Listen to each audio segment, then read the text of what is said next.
Bienvenue à cet entretien entre C. Patrick et DJ Solar. Avant de commencer, nous aimerions vous rappeler de visiter notre site web révolutiondesprit.com où vous trouverez de nombreux articles, plusieurs enregistrements audio non disponibles sur notre chaîne YouTube et d'autres produits dans notre boutique. Profitez-en pour vous abonner à notre infolettre et nous vous enverrons gratuitement notre livre numérique Le Primitif moderne. Et maintenant, place à l'entretien. C'est Patrick. Aujourd'hui, j'aimerais vous poser la question suivante. Est-ce que l'intelligence est dans le geste ou la parole? C'est une question intéressante, puisque l'humain a tendance à croire que s'il se donne l'air intelligent en parlant d'une certaine façon, il pourra impressionner les autres de son intelligence factice, alors qu'en fait, il y a beaucoup plus d'intelligence dans le geste de l'humain que dans sa parole. Ah bon? C'est-à-dire que l'intelligence est fondamentalement réelle, et étant fondamentalement réelle, elle s'actualise particulièrement bien sur le plancher des vaches, là où l'humain fait sa vie. On pourrait dire que la parole aussi, c'est sur le plancher des vaches, sauf que la parole découle souvent de la pensée qui, elle, n'est pas sur le plancher des vaches. Alors que l'intelligence, elle, représente, si on veut, l'aspect tout à fait appliqué et applicable de ce qu'on appelle la lumière. Même si c'est sur un plan lumineux, c'est fondamentalement ultra applicable dans l'instant présent, dans la situation présente. Donc, si on a, par exemple, une boîte à outils ou même une veste à outils sur laquelle on transporte un paquet d'outils parce qu'on pourrait en avoir besoin, ceci, on va dire, mais c'est très pratique, c'est très appliqué, c'est très sur le plancher des vaches. Et la lumière est un peu comme ça. Elle sert au moment présent, dans l'instant présent. Donc, ce n'est pas une veste ou un coffre à outils matériel, mais c'est cette lumière, donc, sert dans l'instant présent à n'importe quoi. C'est un peu l'outil universel de l'humain. Même s'il n'est pas physiquement matériel, il est appliqué et applicable. Donc, sur le plancher des vaches, lorsqu'on dit être sur le plancher des vaches, être dans la matière, ou être groundé, comme on dit au Québec. Donc, c'est être bien immergé dans sa vie, dans la matière. Mais ceci, l'intelligence se prête particulièrement bien à ceci. La lumière se prête à une utilisation pratique en temps réel, spontanée, dans ce qui est important dans l'instant présent. Donc, l'intelligence, ce n'est jamais théorique. Je crois que nous l'avons dit dans le passé. Mais ce n'est jamais théorique, ça ne reste jamais dans les airs. Et souvent, l'humain parle à partir d'un plan d'illusion et de désinformation. Donc, même si on peut dire, oui, mais ce qu'il dit, c'est vrai, ce qu'il dit est peut-être vrai, mais ce n'est probablement pas universellement, objectivement réel. OK. Parce que le vrai et le réel sont deux catégories qui ne se rencontrent même pas sur un niveau où on pourrait les comparer. OK. Elles sont à deux niveaux différents. Donc, le vrai n'est pas utile dans un sens objectif, cosmique et réel, tandis que le réel est tout à fait utile. Okay. Donc, l'humain vit sa vie dans la réalité. Habitant un corps physique matériel, il vit sa vie dans la matière. Et donc, ceci fait de lui déjà un canal potentiel pour cette lumière et cette intelligence de s'actualiser dans le réel de sa vie, puisque c'est là que l'humain doit être. Et c'est seulement en étant dans le réel de sa vie que l'humain peut commencer à canaliser l'intelligence. Okay. Donc, côté parole, l'humain a tendance à parler à partir de ce qu'il pense, ou de ce qu'il croit qu'il pense, car ce n'est pas lui qui pense. Donc, par contre, la parole constitue en elle-même un geste dans la matière. Elle est donc revêtue d'un certain pouvoir. Okay. Et ce pouvoir n'est pas à négliger, mais il est utilisé contre l'humain. Okay. Donc, ceci, c'est donc l'inintelligence qui utilise la parole, et le corps utilise plus l'intelligence. D'ailleurs, le fonctionnement du corps humain, au niveau biologique, se sert de l'intelligence, se sert de la lumière directement. Donc, le fonctionnement biologique de l'humain et de tout ce qui vit se sert de la lumière directement. Et c'est d'ailleurs pourquoi le soleil est le grand donneur de vie, un jour, dans la 6e et 7e race, l'humain pourra parler avec le soleil et les intelligences qui y vivent. OK. Car il y a des entités qui vivent au sein du soleil et qui gèrent, si on veut, son fonctionnement. D'accord. Et qui font, justement, de cette lumière une donneuse de vie sur Terre et non une incinératrice en chef. Ce qu'elle peut très bien être et qu'elle fera un peu aussi bientôt. OK. Une petite incinération partielle, mais on ne s'en fait pas avec ça, puisque ça détonne de vivre sur le plancher des vaches. Et c'est ici, sur le plancher des vaches, dans le temps présent, qu'il est important pour l'humain de vivre, puisque c'est en faisant ceci qu'il devient un bon conducteur de lumière. OK. Revenons à l'intelligence dans la parole et l'intelligence dans le geste. Ça m'interpelle ce que vous dites par rapport au fait que la parole se trouve à être arnaquée par l'astral, oui, entre autres. Alors, pouvez-vous élaborer un peu là-dessus de comment notre parole se fait-elle arnaquer? Oui, il y a beaucoup à dire à ce sujet. Donc, l'humain né avec un karma incarnatoire, mais dès sa naissance, ses parents disent « dis maman, dis papa », et il apprend à appeler ses parents maman et papa, par exemple. Mais ces individus, ils ont des prénoms, mais on les appelle par un rôle. Ah oui. Et donc déjà, il y a formation de la psychologie humaine, de relations avec ces individus en fonction de leur rôle, et non pas en tant qu'individu.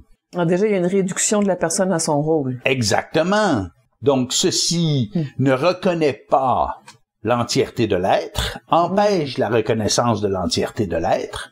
Donc ceci moule le psychisme, donc, dans ce sens. Et puis, bon, on a la maman et le papa qui disent « mon bébé ». Donc pour eux, c'est « mon bébé ». Ce n'est pas Sylvain ou Janine, c'est « mon bébé ». Donc c'est réducteur aussi, et tout le monde réduit. Bon, pourquoi tout le monde réduit-il? Parce que la pensée intervient, donc on est manipulé et on manipule, puisque étant manipulé, on sert à perpétuer la manipulation, et la parole est au premier plan, puisque le niveau suivant la pensée, c'est la parole, ce n'est pas le geste. OK. Donc c'est toujours le premier niveau après la pensée. Ben, c'est ce qui suit. Donc, si on regarde les petits-enfants, quelquefois, ils vont tenter de passer leurs mains à travers un verre d'eau pour aller chercher ce qu'il y a derrière. Oui. Parce qu'ils ont une impulsion et ils ne filtrent pas cette impulsion qui leur vient télépathiquement de prendre ceci, regarde ceci, ça c'est bon, c'est fascinant, allez, attrape ceci. Et puis ils foutent le verre d'eau tout partout. Et on dit c'est normal, c'est un enfant. Bon, ce n'est pas normal parce que on considère que c'est normal parce qu'on est habitué et qu'on se dit mais nous, on a fait ça aussi quand on était petit, puis bon. Mais ce que ça représente une absence d'entraînement à la distanciation du psychisme relativement à la pensée. Et chez l'enfant, il ne parlera peut-être pas, il posera un geste qui sera désavantageux, et c'est pourquoi on a des lois qui disent, mais un enfant en bas d'un certain âge n'est pas véritablement responsable de ses gestes. Oui, OK. S'il joue avec un briquet et qu'il met le feu à la maison à l'âge de 4 ans, il y a des doutes qu'il ait imaginé ce qui se passerait ou qu'il savait ce qui se passerait. Bon. Quant à la parole, on remarquera que la parole de la jeune personne change arrivé à l'adolescence, souvent pour dire le contraire de ce qu'ils veulent dire. OK. Donc on joue à dire le contraire, mais ce n'est pas un jeu. C'est un exercice de lavage de cerveau dans l'occulte. Ce qu'on appelle habituellement la rébellion de l'adolescent, quoi? Exactement. Donc, la rébellion de l'adolescent comprend un langage. Donc, ce langage, c'est donc une prise de contrôle additionnelle de l'individu au niveau du langage qui l'amène à utiliser le langage d'une manière tout à fait désavantageuse. Parce que, comme j'ai dit plus tôt, le langage a une puissance. OK. Quelle est cette puissance? La puissance, c'est de véhiculer la volonté. Okay. Donc, le geste véhicule la volonté, mais la parole aussi. Donc, la parole est extrêmement importante Elle est extrêmement importante et c'est beaucoup plus facile pour les entités de contrôler la parole que de contrôler les gestes. D'accord. Donc, si on a 26 ans et qu'on a une pensée qui dit « Mets ta main dans la scie rotative pendant qu'elle tourne à toute vitesse », il y a des chances qu'on dise « Mais pourquoi je pense à ça? » Même si on est inconscient, qu'on dise « Mais pourquoi j'ai ces idées à la con? » Ou « Jette-toi devant le métro qui arrive. » Pourquoi j'ai cette pensée qui me passe par la tête? C'est de la connerie pure. Je ne suis pas suicidaire d'habitude. Donc, pourquoi ça? Mais on comprend. Donc, les entités ont beau jeu de manipuler la parole plus que le geste. Et la parole étant un véhicule pour la volonté, tout comme le geste, mais elles réussissent à faire beaucoup plus de tort à l'humain à travers la parole d'une manière correspondante inverse. L'intelligence est très difficile à décoller du geste. OK.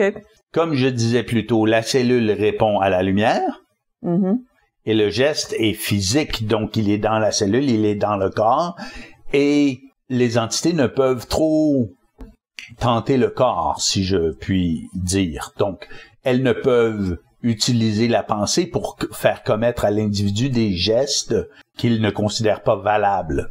Donc, si je disais comme plus tôt qu'on a la pensée de se mettre la main dans une scie pour voir quel effet ça fait, mais je crois que arrivé adulte, on a eu souvent des bobos, assez souvent des bobos, du moins si on a eu une enfance le moindrement acceptable, on s'est fait des bobos et on comprend que mettre sa main dans la scie, ce n'est pas bien. Évidemment, plus on est élevé dans la ouate, moins on sait ceci. Et ça, c'est un autre problème. Nous pourrions parler de l'enfance et de l'adolescence un autre jour, mais j'explique ceci pour qu'on voit les étapes, ou certaines des étapes exprimées de manière assez primitive, de formation du psychisme et de comment, donc, l'intelligence est plus près du geste que de la parole. Donc, la parole ressemble plus au plan astral et le geste ressemble plus à l'identité. En général, évidemment, nous ne parlons pas de gens qui ont des psychismes complètement déformés et qui devraient être en institution, qui devraient se faire soigner, donc. Bien, vous ne parlez pas à ce moment-là des personnes diagnostiquées schizophrènes, par exemple? Oui, c'est un exemple. Donc, une personne schizophrène peut se mettre à faire des gestes, justement, qui lui sont dictés par ses petits amis de l'autre côté, disons-le ainsi.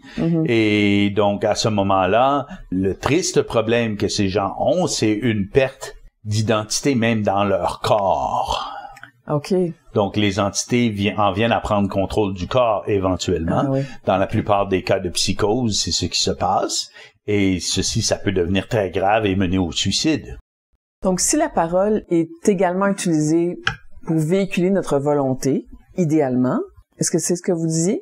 Elle véhicule toujours notre volonté.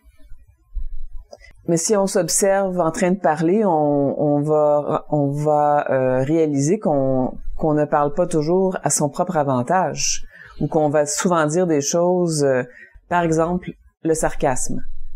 C'est une forme de langage qui se contredit lui-même. Qui est fondamentalement désavantageuse.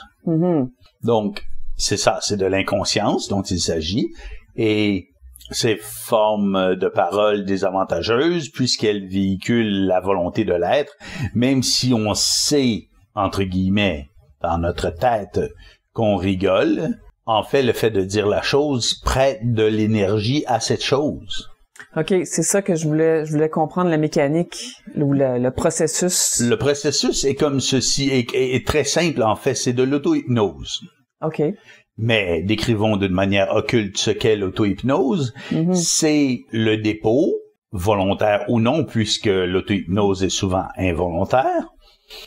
Le dépôt donc d'énergie dans les formes sur le plan astral qui devenant récipiendaires de notre énergie, nous amène facilement à nous identifier à elle. Donc, c'est le piège, c'est de dire, par exemple, il y a des gens qui, lorsqu'ils font une erreur, disent « Ah, mais je suis un imbécile. Donc, c'est un exemple grossier, mais quelqu'un qui répète ceci 10 fois par semaine pendant 20 ans, vous pouvez croire qu'il s'est hypnotisé à se croire idiot. Oui. Donc, ceci pour dire que la parole, il est intelligent de s'en servir intelligemment et de faire attention à ce qui passe par la bouche de son corps. Donc, évidemment, la parole, c'est un geste. OK. J'aurais pas dit ça spontanément, là. Oui, mais qualifions-le. La parole est un geste qui demeure dans l'air. OK. Donc, l'air, oui, fait partie de la matière. C'est vrai. Mais c'est beaucoup moins dense que, par exemple, un geste comme foutre une baffe à quelqu'un. OK. Ou enfoncer son auto dans un mur. Parce qu'on textait, par exemple. OK. Ceci, c'est un geste. Oui, effectivement. C'est tout des gestes violents. Mais oui. J'aime bien illustrer d'une manière un peu caricaturée. Sinon, ces enregistrements seraient ennuyeux. Donc, un geste comme cela a des conséquences qui sont dans l'immédiat plus graves qu'une parole qui dit « mais je conduis comme un aveugle ». Oui. Mais peut-être qu'au bout de 20 ans à dire « je conduis comme un aveugle », on aura les deux yeux ouverts et on va enfoncer l'auto devant soi et causer des blessures, par exemple. Donc déjà, on peut dire que la première méthode de conditionnement, c'est par la parole dès qu'on est tout petit. Oui, et ça continue. Ce qu'on s'entend dire, ce qu'on nous dit déjà sans qu'on ait usage de la parole même. Exactement. Ce qu'on nous dit est déjà utilisé. Oui. Un peu contre nous, sans mauvaise volonté de la part du parent, mais quand même. Par inconscience, oui. Le parent véhicule le plan de lavage de cerveau du plan astral et ils disent « appelle-moi maman, appelle-moi papa, gougou gaga » et ce plan, ce lavage de cerveau prend forme tout de suite, dès les premières semaines. Donc, un enfant, ou même un bébé, disons-le ainsi, c'est un individu à part entière. Nous, en tant qu'humains idiots, nous croyons que parce que son corps est petit, que ce n'est pas une personne complète. Parce qu'il ne pourrait pas nous prendre par le col, nous rentrer dans le mur et dire « Du corps, je suis un individu ». Donc, dans cet abrutissement généralisé de la race humaine, de prendre le petit individu dont le corps n'est pas encore complètement formé comme un moins que rien, précieux mais un moins que rien quand même, dans le sens où tu n'es qu'un petit bébé, tu ne sais rien, tu ne connais rien. Ton esprit, on s'en fout, on s'en contrefout, parce que ton corps, il est petit. Alors qu'il n'y a aucun lien, et un bébé naît avec son esprit plus éveillé qu'il ne sera jamais, puisque le lavage de cerveau qui s'imprime sur lui à travers l'inconscience de ses parents et de son entourage va l'endormir avant qu'il puisse manifester cet éveil. OK. Je vous donne un exemple. Moi, quand j'avais 2 ans, je parlais aux gens, et les gens étaient émerveillés de ma faculté de faire de belles grandes phrases. OK. Mais je n'avais pas tous les mots. Je me souviens clairement de comment c'était. Et j'ai réalisé tout de suite que lorsque je parlais pour expliquer des choses aux gens, ils rigolaient, ils se foutaient de ma gueule. OK. Oh, que c'est donc joli, il est tout petit puis il dit des choses comme ça. Et là, je devenais un peu en colère, un peu beaucoup, contre toute cette merde.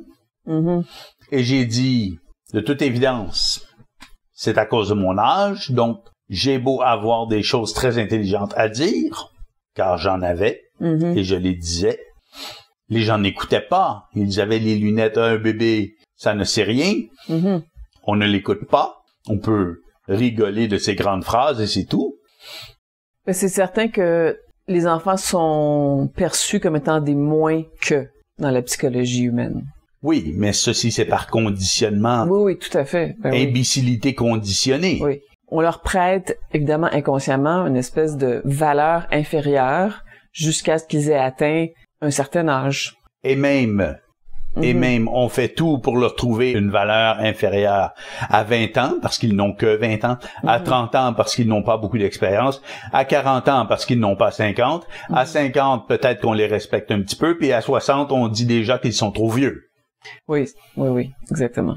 Donc, le conditionnement imbécile de l'humain, c'est d'accorder le moins de valeur possible à autrui. Donc, c'est de la haine déguisée sous forme de préjugés raisonnables, disons-le ici. Mm-hmm. Revenons alors à l'intelligence qui passe par le geste. Oui. Alors, pourquoi est-ce que ça passe surtout par le geste? Mais parce que l'identité est dans le corps, c'est-à-dire que l'intelligence est plus difficile à décoller du corps que de la pensée. OK. Par les entités. Donc, comme plus de gens sont considérés sains d'esprit que malades mentaux, du moins pour l'instant, mais ceci démontre la facilité avec laquelle l'astral et ses forces peuvent mettre la main sur la pensée de l'humain, mais moins facilement sur son cœur, donc sur son sens d'identité. Et il faut dire aussi que le double éthérique de l'humain se forme en copie conforme au corps. Donc, c'est une copie conforme du corps physique. Ah bon? Sur un plan plus subtil, OK.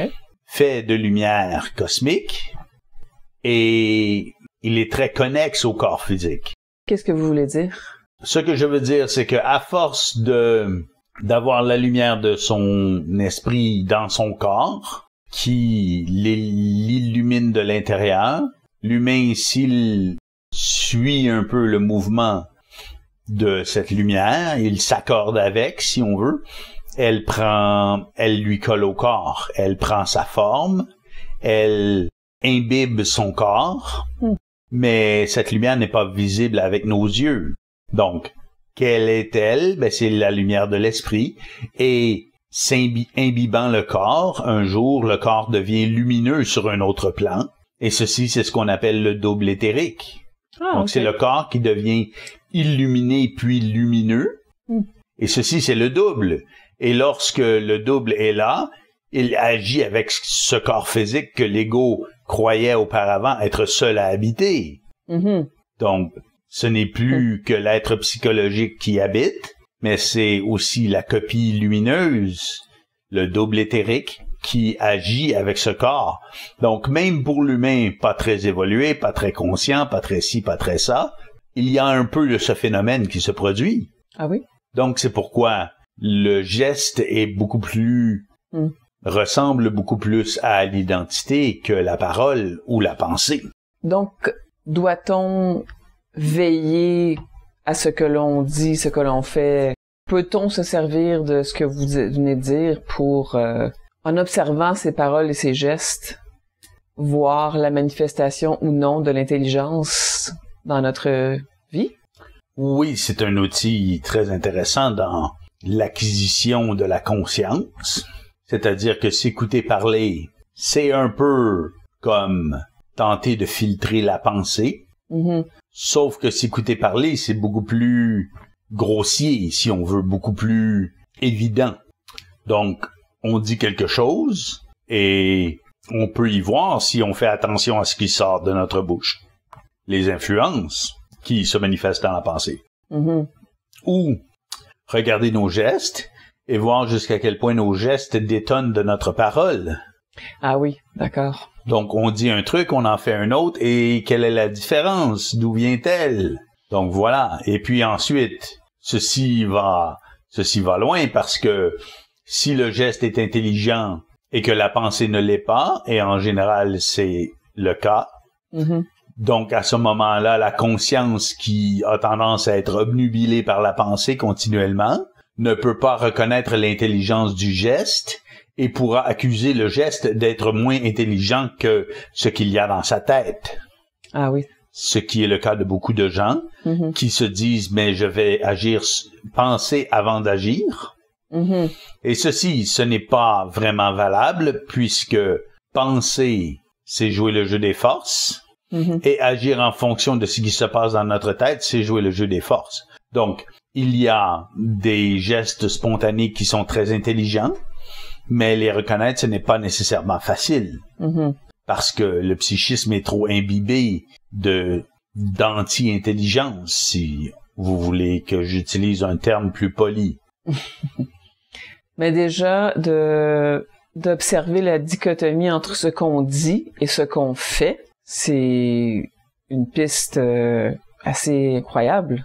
Oui, c'est une piste d'une grande valeur qui peut permettre les gens les plus affûtés mentalement de décortiquer ce qui est quoi, ce qui vient d'où, ainsi de suite. Merci, c'est Patrick, pour cet éclairage. Si vous avez apprécié cet entretien, nous vous invitons à cliquer sur l'icône « J'aime » qui se trouve sous l'écran ou encore à partager la vidéo. Pour ne rien manquer de nos nouveaux contenus, abonnez-vous à notre chaîne et surtout cliquez sur la petite cloche pour être avisé dès qu'une nouvelle capsule est diffusée. À la prochaine!